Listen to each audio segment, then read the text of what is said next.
नमस्कार दोस्तों, daily news India 1.0 में आपका बहुत बहुत स्वागत है। क्या आप अपने देश में किसी एक राज्य में जाना चाहते हैं तो उसके लिए आपको वीज़ा की ज़रूरत है? जी हाँ, भारत के अंदर अगर आप भारतीय हैं और किसी एक सो कॉल्ड राज्य में जाना चाहते हैं तो आपको परमिट चाहिए। नॉर्थ ईस्ट के 3 राज्यों में परमिट चाहिए। मणिपुर, मिजोरम, नागालैंड, इवन अरुणाचल के अंदर भी परमिट चाहिए। अब जो खबर आई है वो ये आई है कि सरकार ने विदेशियों की एंट्री पूरी तरह से मणिपुर, मिजोरम और नागालैंड के अंदर बैन कर दी है। मणिपुर, मिजोरम, नागालैंड के अंदर पूरी विदेशियों की एंट्री बैन कर दी है और कहा जा रहा है कि in light of mounting security concerns arising from the influx from the neighbouring country, यानी कि पड़ोस के देशों से लगातार जो हमें खतरे पैदा हो रहे हैं उसको ध्यान में रखते हुए मणिपुर, मिजोरम और नागालैंड के अंदर किसी भी विदेशी की एंट्री पूरी तरह से बैन कर दी जाती है। और ये प्रोटेक्टेड एरिया रेजीम जो है 1958 का जो है उसको लागू कर दिया गया है और वहाँ पर जाने के लिए अब आप प्रोटेक्टेड एरिया परमिट की ज़रूरत होगी किसी भी विदेशी को। लेकिन इन राज्यों में अरुणाचल को मिला के तो ऑलरेडी हम हिंदुस्तानियों को भी परमिट की ज़रूरत होती है। अगर हम हिंदुस्तानी वहाँ पर बिना परमिट के अरुणाचल में, या फिर ये 3 राज्य जिसमें विदेशियों का रेस्ट्रिक्शन किया गया है, मणिपुर, मिजोरम, नागालैंड में, यहाँ भी अगर देखा जाए तो हमें भी परमिट की ज़रूरत है। मैं भी जाना चाहूँ तो मुझे भी परमिट चाहिए और मैं बिना परमिट के वहाँ रहा और परमिट किसी ने चेक कर लिया और नहीं मिला तो आप यकीन मानिएगा हमें भी गिरफ्तार करके जेल में डाल दिया जाएगा।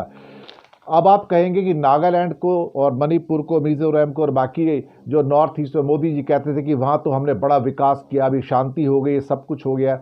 लेकिन इस समय नागालैंड, मणिपुर, मिजोरम अंदर से उबल रहे हैं, अशांत हैं। इतने अशांत है कि सारे फॉरेनर्स बैन कर दिए गए हैं फॉरेन एरिया परमिट के अंतर्गत, और जो हिंदुस्तानी हैं उनको भी परमिट लेके जाना है।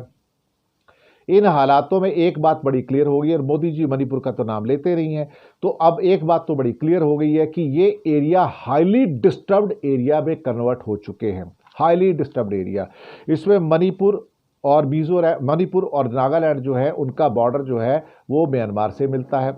मिजोरम का बॉर्डर जो है वो देखा जाए तो बांग्लादेश से भी मिलता है और म्यांमार से भी मिलता है। और इंडिया का ये वहाँ पे नॉर्थ ईस्ट का सदर्न मोस्ट आप कह सकते हो, ये भारत का राज्य है वहाँ पर। अब क्या कहा जाए इसके बारे में, ये हालात पैदा हो गए हैं मोदी जी के राज के अंदर कि नॉर्थ ईस्ट एक बार फिर से पूरा डिस्टर्ब हो गया। मोदी एक ऐसे प्रधानमंत्री हैं जिन्होंने जो नॉर्थ ईस्ट की शांति है उसको भी भंग कर दिया। मोदी कैसे प्रधानमंत्री है जो अपने किसी पड़ोसी देश के साथ अपने संबंध अच्छे नहीं रख पाए और सभी देशों के साथ भारत के संबंध खराब हो गए। नेपाल हो, भूटान हो, म्यांमार हो, बांग्लादेश हो, पाकिस्तान हो, मालदीव्स हो या फिर श्रीलंका हो, किसी के साथ हमारे संबंध जो है बिल्कुल और बिल्कुल अच्छे नहीं हैं। ये बड़ी चिंता की बात है, लेकिन जो चीज़ें हैं वो हमारे सामने हैं। शुक्रिया आपका बहुत।